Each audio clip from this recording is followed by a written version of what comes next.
আজকে ঠান্ডার মধ্যে পড়ানো হয়ে যাওয়ার পরে একটা বিশাল সারপ্রাইজ ছিল, সেটা হলো একজনের বার্থডে ছিল আর তারা সবাই মিলে ওকে সারপ্রাইজ দিল।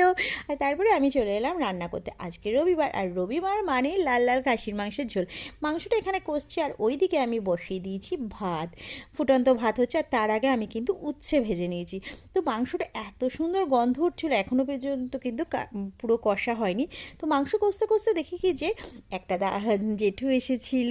সে আজকে না এই যে হাওয়াই লাড্ডুগুলো বিক্রি করছিল, এগুলোকে অনেকে বুড়ির চুল বলে, কে জানে কী বলে। তোমরা কী বলো জানাবে কিন্তু, হ্যাঁ। তো আমার মেয়ে একটা কিনলো, আর আমার মেয়ের সাথে ওর বান্ধবী খেলছিল, ওর জন্য আমি কিনে দিলাম। তারপরেই বসে গেলাম খেতে। এই যে উচ্ছে ভাতে একটু ডাল সেদ্ধ করেছিলাম আর মাংস। আগে উচ্ছে দিয়ে ভাত খেতে হয়, কিন্তু জানি না কেন মাংসটা দেখার পর উচ্ছেটা পরে খেতে ইচ্ছে করলো। উরে বাবা কি গরম! তারপর রাতে একেবারে বিরিয়ানি, মানে সোনাই সোহাগা। আজকের দিনটা আমার দারুণ গেল, দারুণ। আর কীরকম বিরিয়ানিটা বানিয়েছি দেখো, চিকেন বিরিয়ানি করেছিলাম কিন্তু।